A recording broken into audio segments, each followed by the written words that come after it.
Test 3. You will hear a number of different recordings and you will have to answer questions on what you hear.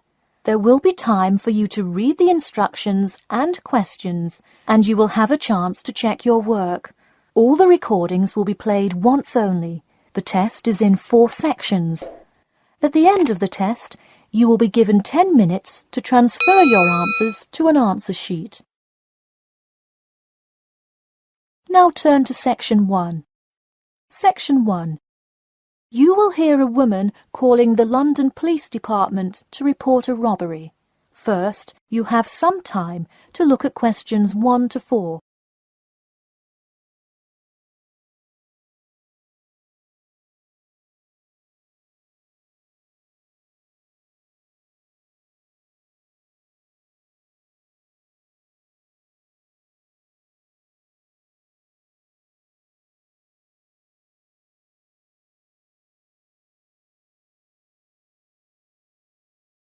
You will see that there is an example which has been done for you. On this occasion only, the conversation relating to this will be played first. Hello, London Police Department. Yes, I would like to report a robbery. The woman says that she would like to report a robbery, so robbery has been written in the space. Now we shall begin. You should answer the questions as you listen, because you will not hear the recording a second time. Listen carefully and answer questions 1 to 4. Hello, London Police Department. Yes, I would like to report a robbery. All right, just a minute while I pull up the form. OK, could you give me your first and last name? Anna Grieg. Anna Gregg. G-R-E-G? No, Grieg. G-R-I-E-G. Got it. All right, moving on. Gender, female. Date of birth? 15th of March, 1980. All right, thanks. Just a few more personal information questions, and then we can address your claim. All right. What's the address? 4 Ellendale Street. That's Ellendale. Oh, right, Ellendale Street. Yeah, we've had a lot of break-ins in that area lately. And the postal code? W5 2AT. And are you a citizen of the UK? No. OK. What type of citizenship do you have? Well, I lived in the United States for most of my life, but I am actually of Grenadian nationality. OK. So is that the country that issued your passport? Yes. All right. Before you hear the rest of the conversation, you have some time to look at questions 5 to 10.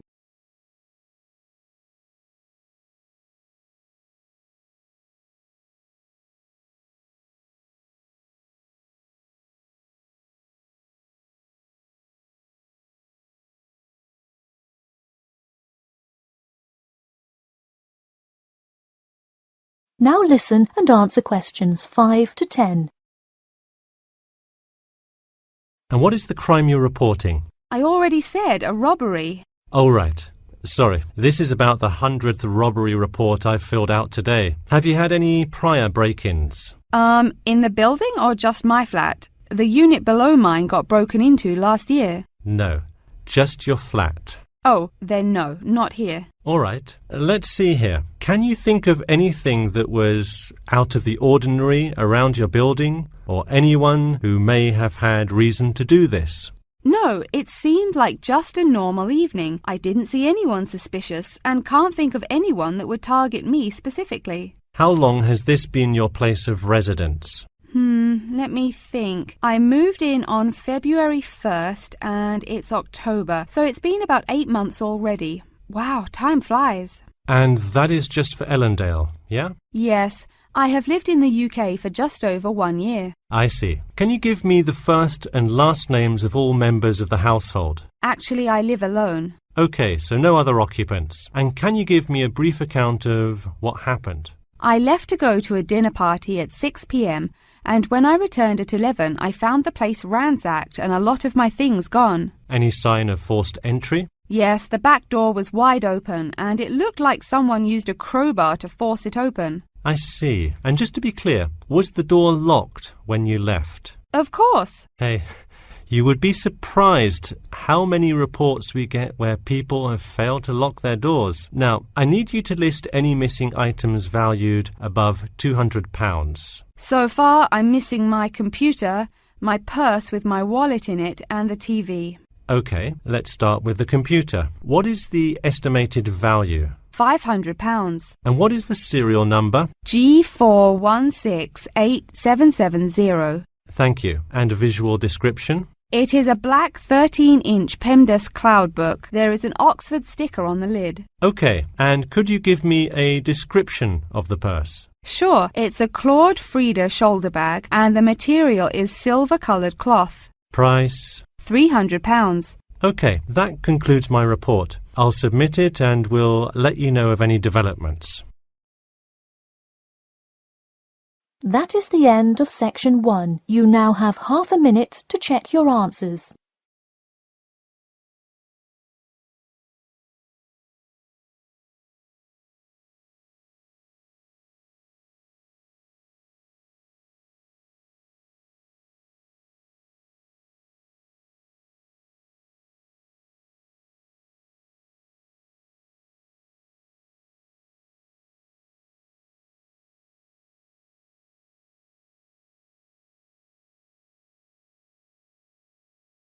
Now turn to section 2. Section 2. You will hear two students called Mark and Gina asking their tutor for advice on the extracurricular project. First, you have some time to look at questions 11 to 14.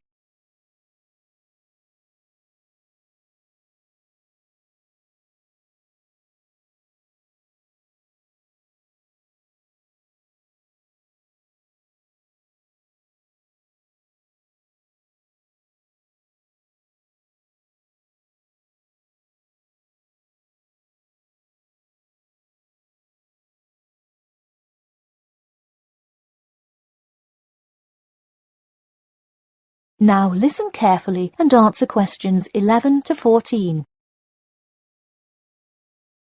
Hi Mark. Hi Gina. What can I help you with? So we were hoping you could help us with this extracurricular project. Sure. What is the topic? Attending business school. This sounds like a great idea. So you're going to explain the requirements for getting into business school? Not exactly. It will be more broadly about the experience, the academics, accommodation, and social experience that comes with being part of the business school. I see. So would your audience be the general public?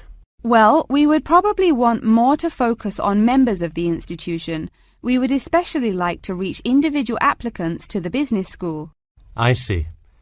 Now, what form will this information be? You could give a talk to all the summer courses. All you'd need is permission from the course director.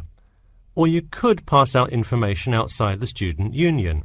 Those are both good ideas. What about sending out pamphlets in the mail? Most college students never check their mail. Maybe you could make a video and show it on campus. That's a great idea. We'll do the video. Great.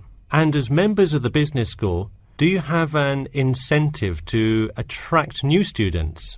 If so, this idea is a great way to do that. No, the idea actually came about because of how much students like us worry about their studies. Yeah, when I got into business school, there were a lot of things I had not prepared for, so the video would cover a lot of things Mark and I wish we had known upon entering business school. Right. Before you hear the rest of the talk, you have some time to look at questions 15 to 20.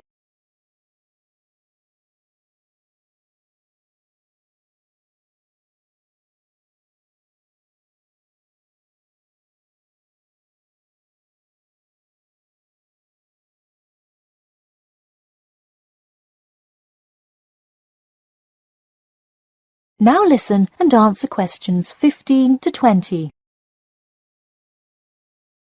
What would you talk about first? The first and probably most important section would be academics. Good idea. So, would you provide guidance on what courses to take? We want to focus especially on the approaches professors take, their teaching methods. It is far different than what students are used to in high school and even in liberal arts college. Good idea. And how long do you think you would spend explaining academics? We'll probably spend 7 minutes on it. We also have some ideas for talking about housing, food options and stuff like that. We're not really sure how to tie it all together though. I think it would be suitable to title that section Accommodation. What do you think? That could work. We'll definitely describe the different dining options at the cafeteria and then walk students through flats and the grueling process of finding one near the business school campus. Okay, so we would cover specifics on the cafeteria as well as flats. I think those are both helpful. We could spend about 6 minutes on accommodation and be sure to touch on those specifically. Great. Is there anything else you would talk about? We definitely want to go over the social aspect of attending school here. Of course. I think it's good to have a little fun once in a while when you're working so hard in school. I think we are going to introduce new students to the disco that so many upper-class men know and love. Maybe we'll include a few other places too, but that's the main one. We're also going to invite students to the international evening taking place in the first week of school as a great chance for our large international student population to meet a lot of other new students. It can definitely be hard to meet people as an international student. I think that is a great idea. You may want to spend slightly longer on this section than the other two. How about 8 minutes? That sounds reasonable. So overall, the introduction should take 3 minutes and then the conclusion should take 4, giving us a total of 28 minutes. I wouldn't rush your introduction. Maybe give it between 4 and 6 minutes. The conclusion, though, can be shorter since it's just a quick refresher of each of the topics. Give that not more than 2 minutes. Okay, so in total, the video should take about the same time, just more intro and less conclusion? Precisely.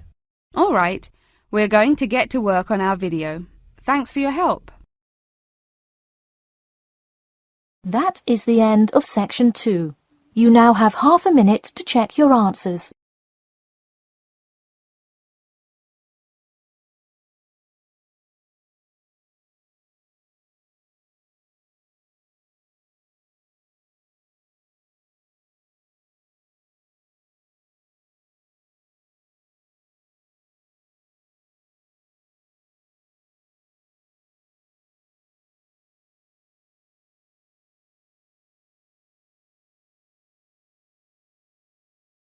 Now turn to section 3.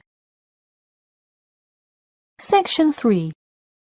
You will hear a student called John talking to his classmate Danny about the details of his research project. First, you have some time to look at questions 21 to 26.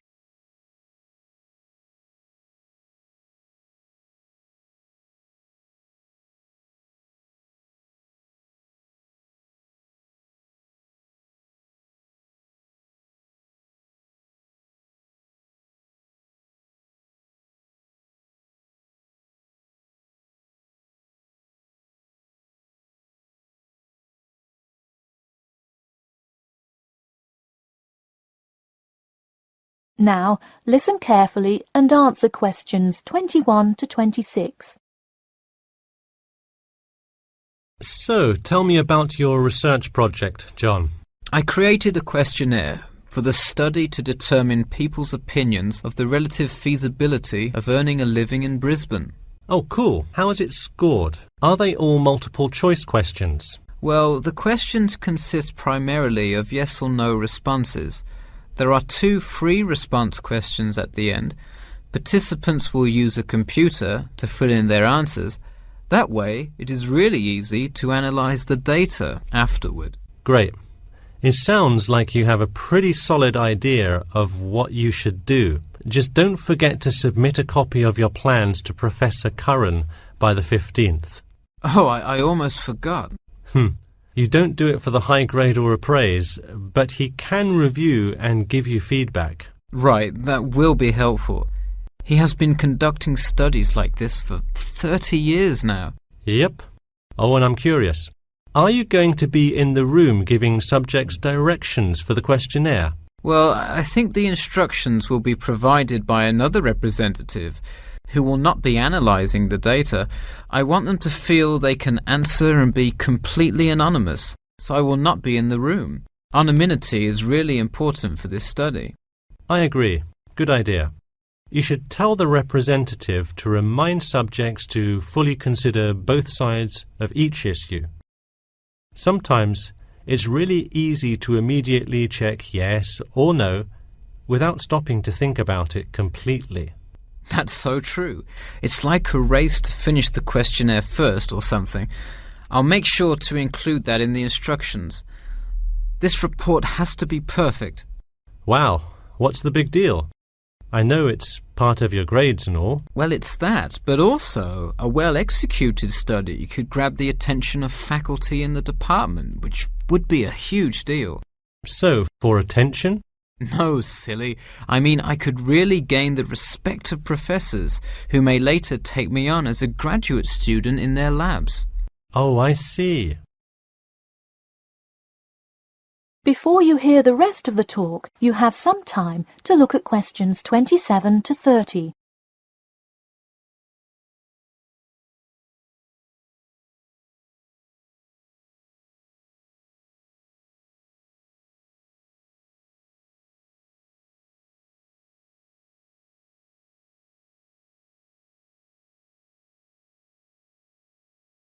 Now, listen carefully and answer questions 27 to 30. Let me take a look at the survey. Wow, this looks great. The map of the median income by region is a great tool. Where did you find it? Well, thanks. I read a lot of sources and just noticed this one in a small psychology journal called Modern Psychology. It's more helpful than the photo I added, but I think the photo is just so interesting. It was in the newspaper last year during that huge wage strike. It's great. Probably not necessary, but it looks great. I don't understand. What is WKRX's involvement here? Oh, the radio station agreed to sponsor the study if I play their station in the room. Wow, interesting. So you don't have to pay for any of this? Exactly. Nice. Where did you get that idea? Last month, at the Psychology Club Council meeting, someone talked about how easy it is to get sponsorship from local businesses, so I listened to their advice and called around. I'll have to remember that. Well, this all looks great. Good luck. That is the end of section 3. You now have half a minute to check your answers.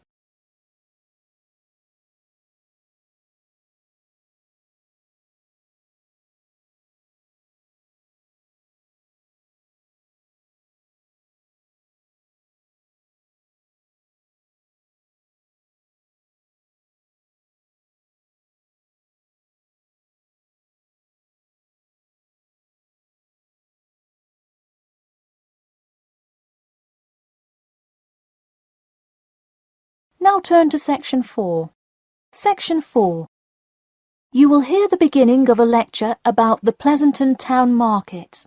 First, you have some time to look at questions 31 to 40.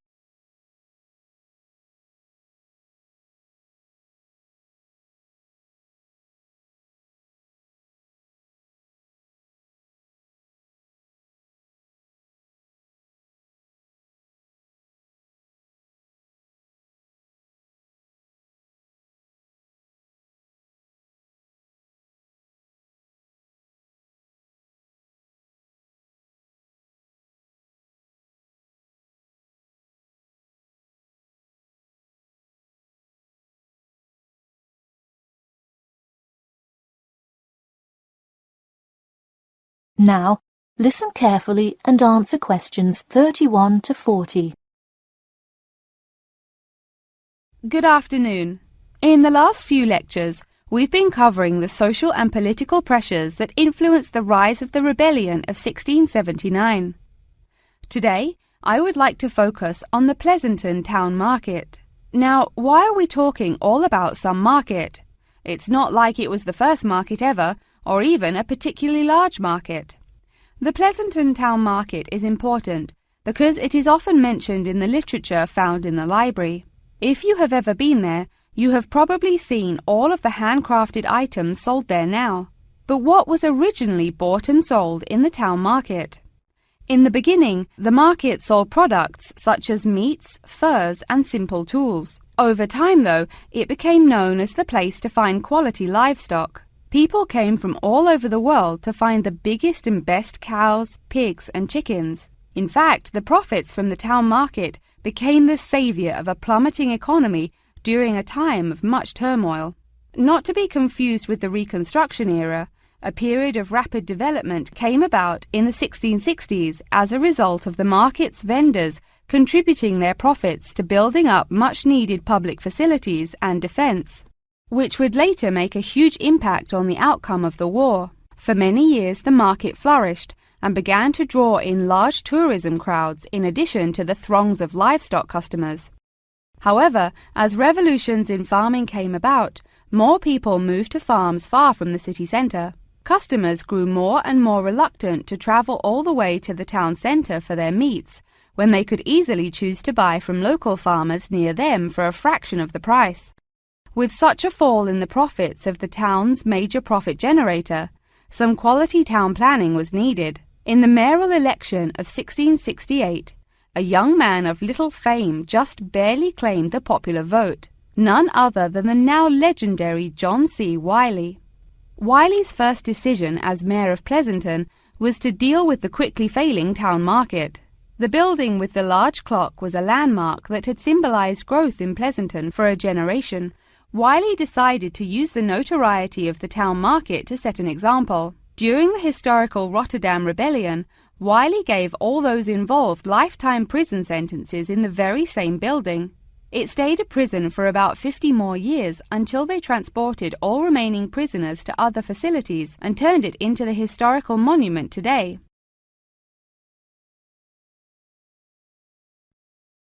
Now that you know the basics of the history of the Pleasanton Town Market, I will introduce your next group project. I want you to make a short film based on the real historical events that occurred in Pleasanton before and during the uprising. I will give you some class time to look through the library's reference section, but you will be responsible for conducting further research outside of class. I suggest starting by looking for information on the market itself. You'll find plenty of information. In fact, some students complain that there is actually too much information on it. On your own time, you could find family members of old war veterans to conduct interviews. Sometimes they provide wonderful insight that you wouldn't find in proper history books. But be careful, an interview that is riddled with bias is useless. I myself have some very old photographs here that you are welcome to take a look at for some inspiration. I'm lucky enough to own this one of Jim Wiley himself. Very interesting to see, but does not provide enough information to add much to your film. Feel free to take this film into whatever direction you choose. You could even do a crime thriller based on real outlaws. All you would have to do is look through the newspaper archives in the crime section during that time period. Try to get as much detail as you can, but you may end up having to draw your own conclusions. Okay, that's enough from me, so let's go on to... That is the end of section 4. You now have half a minute to check your answers.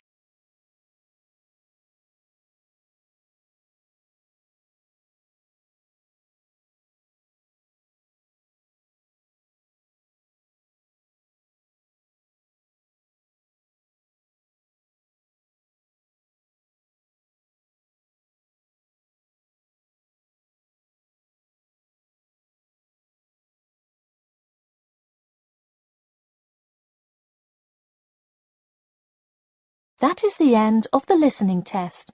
In the Ielts test, you will now have 10 minutes to transfer your answers to an answer sheet.